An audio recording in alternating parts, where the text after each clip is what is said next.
Assalamualaikum warahmatullahi wabarakatuh. Hamdan wa syukranillah, salatan wa salaman ala rasulillah, amma ba'd. Bersyukur kita kepada Allah dan bersalawat kita kepada baginda Rasulullah Muhammad sallallahu alaihi wasallam. Allahumma sholli wa sallim wa barik alaih. Semoga kita semua akan mendapatkan syafaatnya di hari akhir kelak. Amin amin ya rabbal alamin.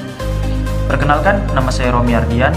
Saya mahasiswa semester 1 Prodi Bimbingan Konseling Pendidikan Islam, Fakultas Ilmu Tarbiyah dan Keguruan Universitas Islam Negeri Sumatera Utara, Medan.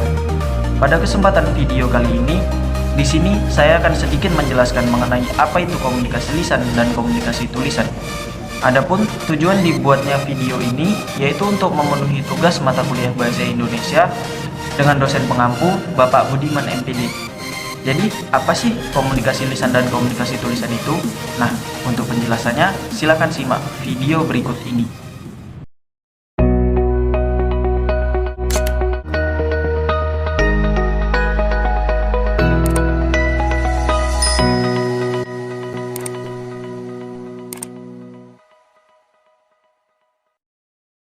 Setiap orang memiliki kebiasaan dan kebutuhan yang relatif berbeda ketika berkomunikasi. Kebiasaan itu dibentuk dari pengetahuan, pengalaman, potensi, serta karakter seseorang.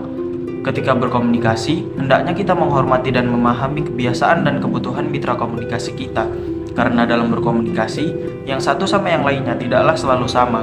Sebagai suatu proses, komunikasi adalah suatu aktivitas yang selalu berubah-ubah, tak pernah benar-benar tuntas, dan tidak selalu jelas awal dan akhirnya. Peristiwa yang dialami sebelumnya sekalipun tidak disadari akan mempengaruhi komunikasi yang terjadi saat itu, dan peristiwa komunikasi saat ini akan mempengaruhi peristiwa dan situasi saat mendatang. Sebelum kita membahas mengenai apa itu komunikasi lisan dan komunikasi tulisan, alangkah baiknya kita mengetahui dulu apa sih itu komunikasi.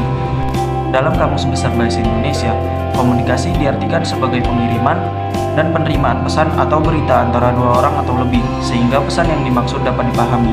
Komunikasi juga dapat diartikan sebagai pemberitahuan, pembicaraan, percakapan, dan pertukaran pikiran. Sebagai sebuah istilah, komunikasi dapat diartikan sebagai penyampaian dan penerimaan pesan atau informasi di antara dua orang atau lebih, dengan menggunakan lisan maupun tulisan. Dengan demikian, mengajar, berpidato, memberi isyarat, menulis surat, membaca berita, dan melihat tayangan televisi, semuanya itu dapat disebut komunikasi. Singkatnya, segala proses kegiatan antara dua orang atau lebih untuk berbagi informasi, ide, dan perasaan itulah yang disebut komunikasi. Pengertian komunikasi lisan dan tulisan. Komunikasi lisan ialah bentuk komunikasi dengan mengucapkan kata-kata secara lisan dan langsung terhadap lawan bicaranya. Biasanya komunikasi lisan dilakukan pada kondisi personal atau individu yang berkomunikasi berhadapan langsung dengan mitra komunikasinya. Contohnya saat berkomunikasi dengan tatap muka secara langsung. Selain itu, komunikasi lisan juga dapat dilakukan melalui alat yang telah dilengkapi dengan fasilitas konferensi jarak jauh, seperti HP, yang dapat dilakukan komunikasi lisan melalui telepon maupun video call. Sedangkan komunikasi tulisan ialah komunikasi yang dilakukan secara tertulis, seperti yang dilakukan dalam kegiatan surat menyurat melalui pos, membuat surat lamaran kerja, surat kabar, dan lain-lain. Komunikasi tulisan ini sendiri biasanya cenderung lebih lama, karena dalam komunikasi tulisan membutuhkan beberapa tahap untuk menyampaikan informasi itu, seperti menulis, mengirimkan, lalu tersampaikan. Lalu untuk mendapatkan balasannya, mitra komunikasinya juga tentu akan melakukan proses yang sama seperti yang kita lakukan. Maka dari itu, komunikasi tulisan ini cenderung lebih lama untuk tersampaikan, berbeda dengan komunikasi lisan yang dapat dengan mudah untuk bertukar informasi secara langsung. Namun di zaman yang serba canggih sekarang ini, kita dapat berkomunikasi tulisan dengan tidak membutuhkan waktu yang cukup lama, seperti menggunakan WhatsApp, Instagram, email, dan lain sebagainya. Perbedaan komunikasi lisan dan komunikasi tulisan. Komunikasi lisan digunakan apabila pesan tidak kompleks, tidak diperlukan dokumentasi permanen, dan dibutuhkan umpan balik secara langsung. Sedangkan komunikasi tulisan digunakan apabila pesan relatif kompleks dan jumlah khalayak cukup besar. Nah, dari kedua bentuk komunikasi itu, di antara keduanya memiliki kelebihan yang berbeda.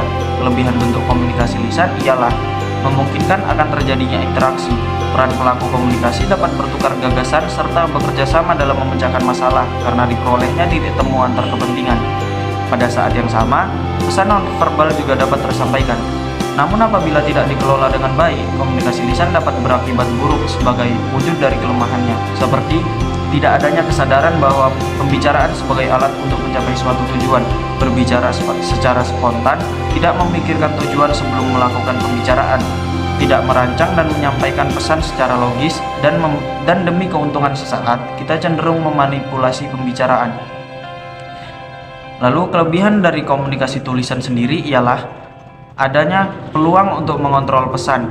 Isi pesan yang disampaikan dapat memuat komunikasi yang sangat kompleks dan memerlukan uraian yang sangat detail. Pesan yang disampaikan dapat didokumentasikan sehingga dapat dimanfaatkan untuk rujukan di masa mendatang. Pesan dapat disebarluaskan ketika khalayak yang ingin dijangkau sangat besar dan terpisah secara geografis. Jika tidak ingin berinteraksi kepada orang lain karena dirasa tidak terlalu penting, ini juga bisa dilakukan melalui komunikasi tulisan. Nah, seperti itulah sedikit penjelasan mengenai komunikasi lisan dan komunikasi tulisan. Dari penjelasan di atas, dapat kita ambil kesimpulan bahwa komunikasi lisan ialah bentuk komunikasi dengan mengucapkan kata-kata secara lisan dan langsung kepada lawan bicaranya. Sedangkan komunikasi tulisan ialah komunikasi yang dilakukan melalui sebuah tulisan yang dilakukan dalam kegiatan surat menyurat. Komunikasi lisan digunakan apabila pesan tidak kompleks, tidak diperlukan dokumentasi permanen, dan dibutuhkannya umpan balik secara langsung. Sedangkan komunikasi tulisan digunakan apabila pesan relatif kompleks dan jumlah khalayak cukup besar. Sekian video dari saya. Apabila ada kata-kata saya yang salah ataupun penjelasan saya yang kurang lengkap, saya mohon maaf, dan kepada Allah saya mohon ampun. Akhir kata, undur maqala wa la tandur maqala, ila liqa' ma'asalamah. Wassalamualaikum warahmatullahi wabarakatuh.